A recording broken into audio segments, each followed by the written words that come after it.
개인의 생문을 할 뿐만 아니라 계약을 해제를 시켜야 되기 때문에 이 시행사와의 협상을 또한 해야 돼요. 어려운 사건인데 다행히도 블랙스톤에서는 몇 년 전부터 사례가 많이 쌓여 있어서 노하우를 가지고 성공적으로 계약 해제를 이끌어내고 있습니다. 그러면은 민감한 질문일 수 있지만 네. 어쨌든 소요가 많이 들어가는데 네. 수입료가 더 올라가나요? 수입료는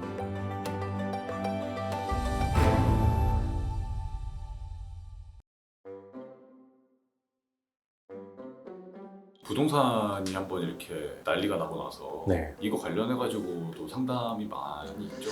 많아요. 특히 요즘 가장 문제가 되는 게 바로 지식산업센터 같아요. 지식산업센터가 몇 년 전에 엄청나게 분양이 됐어요. 계약금만 내면은 중도금 무이자로 하고 나중에 잔금 낼 때 팔면은 차익을 얻을 수가 있다라고 하면서 엄청나게 분양이 됐는데 몇 년이 지나고 봤더니 이미 완공된 지식산업센터조차도 분양이 안 되고 미분양 상태로 지나게 되는 거예요. 다 입주도 안 하고 있고. 그러니까 지금 현재 아직 완공이 안 되고 잔금을 내야 하는 지식산업센터를 분양자들이 도저히 낼 자력도 없고 금융적인 환경도 안 되고 처치 곤란한 상태에 처하게 된 거죠. 굉장히 단순해요. 시행사는 무조건 돈을 내라고 하고요. 추심을 들어옵니다. 잔금에 대해서. 그러면은 내가 어떻게 할 수 있느냐? 법적인 테두리 안에서는 일단 이 수분양자가 할 수 있는 적법한 대항이 없어요. 왜냐하면 이 투자에 대한 책임은 내가 지는 것이고 그런 위험을 다 감수하고 투자를 한 것이기 때문에 돈을 달라고 하는 청구를 거부할 수 있는 법적 원인이 하나도 없습니다. 그런데 돈이 없으면 어떻게 되느냐? 채권자인 시행사는 이 추심을 하기 위해서 나의 급여에 대해서도 압류를 하고 나의 재산에 대해서도 압류를 하게 되죠. 이런 결과가 오게 되니까 이 수분양자들이 어떻게든 분양권 계약으로부터 벗어나려는 방법을 찾게 돼요. 그 방법을 법적으로 제시하는 방법이 세 가지 정도가 있습니다. 첫 번째는 계약을 취소하거나 무효화하는 거예요. 일단 성립한 계약은 구속력이 있기 때문에 무조건 지켜야 됩니다. 근데 예외적으로 이 계약 체결 과정에서 기망행위, 즉 사기가 있었거나 아니면은 분명한 착오가 있었거나 이런 사항이 있다면은 계약 자체를 취소해서 처음부터 없었던 것으로 할 수가 있어요. 이거를 분양권 계약 취소 소송 또는 무효 소송이라고 하는데요. 이런 민사 소송을 통해서 해결하는 방법이 첫 번째인데 사실 그렇게 쉽지는 않아요. 두 번째 방법은 파산을 통해서 해결하는 거예요. 내가 파산을 하게 되면은 파산에 있어서는 쌍방미이행 채무라는 것에 대해서는 계약을 해제를 할 수 있는 권리가 부여가 됩니다. 용어는 다 신경 쓸 거 없고 이 분양권 계약이 쌍방미이행 채무에 해당하기 때문에 분양권 계약을 해제를 할 수 있는 권한이 부여가 돼요. 파산을 하게 되면. 그런데 아시다시피 파산이라는 거는 내 재산을 다 처분하고 채무를 갚고 그 남은 채무는 탕감을 받는 제도이기 때문에 사실 정상적인 직장 생활을 하시는 분들 아니면은 재산이 있는 분들은 이것을 시도하기가 굉장히 어려워요. 마지막으로 남은 선택은 개인회생이에요. 개인회생도 누구나 할 수 있는 건 아니에요. 소득이 많다면은 개인회생을 하는 것도 불가능할 수도 있고요. 또 청산가치가 많다면은 개인회생을 못할 수도 있어요. 이런 분들은 법원이 보기에 너의 재산을 팔아서 빚을 일단 갚아라 라고 보는 입장이기 때문이죠. 개인회생을 하게 되면 어떻게 해제를 할 수 있느냐? 개인회생은 파산과 달리 해제권이 부여되지는 않아요. 그런데 이 절차를 진행하다 보면은 논리적으로 나는 잔금 채무를 면책을 받게 되고 잔금 채무를 받지 못한 시행사는 이 계약을 해제하지 않으면은 동일한 지식산업센터를 다른 사람에게 재분양할 수가 없게 돼요. 그러니까 지식산업센터는 그대로 있어도 돈을 못 받는데 이왕이면은 이 계약은 해제를 하고 싸게라도 다른 새로운 수분양자를 찾아서 할인 분양을 하는 것이 시행사에게 이득이 될 수 있다는 거죠. 이러한 경제적인 이득 때문에 시행사가 자발적으로 분양권 계약을 해제를 하게 됩니다. 이거는 너무도 합리적인 선택이고요. 이러한 절차를 기대를 해서 개인회생 절차를 진행함으로써 분양권 계약으로부터 벗어날 수가 있게 되는 거죠. 근데 얘기만 들어봐도 뭔가 이렇게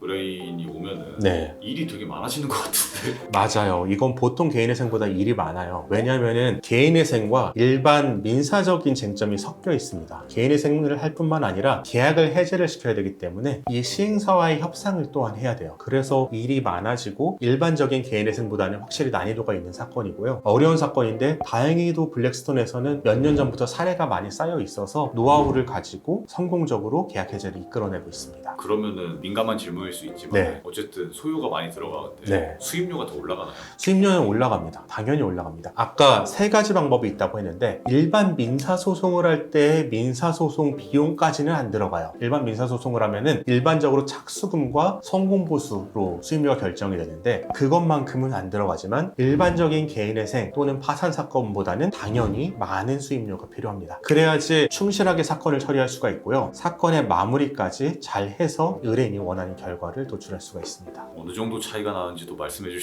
수 있나요?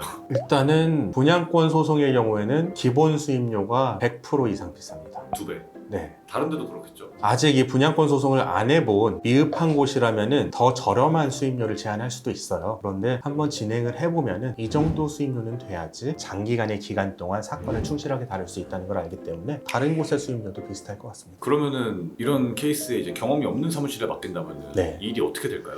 일단 시간이 오래 걸릴 거고요. 그 다음에 저희도 사건을 처리하면서 노하우를 쌓아온 것인데 그 과정에서 정말 많은 보정 명령을 받아왔고 그것을 해결하는 과정이 있었어요. 그 노하우를 축적해서 지금은 빠른 속도로 어떤 결과가 나올지 저희가 알고 그렇게 진행을 하지만 노하우가 없는 경험이 충분하지 않은 사무실에 맡길 경우에는 내 사건이 마루타가 될 수 있는 거죠. 내 사건이 실험용 쥐가 돼서 내 사건을 통해 그 사무실이 배우는 결과가 될 수가 있어요. 그렇기 때문에 내 사건을 정말 충실하게 해결하고 싶다 그러면은 사건 경험이 풍부한 사무실에 맡기는 게 합리적이라고 생각을 합니다. 영상 끝까지 시청해 주시고 구독과 좋아요, 알림 설정, 댓글 부탁드립니다. 댓글 남겨주신 분께 추첨을 통해서 이 책을 보내드리고 있으니 자세한 참여 방법은 고정 댓글을 참고해 주세요.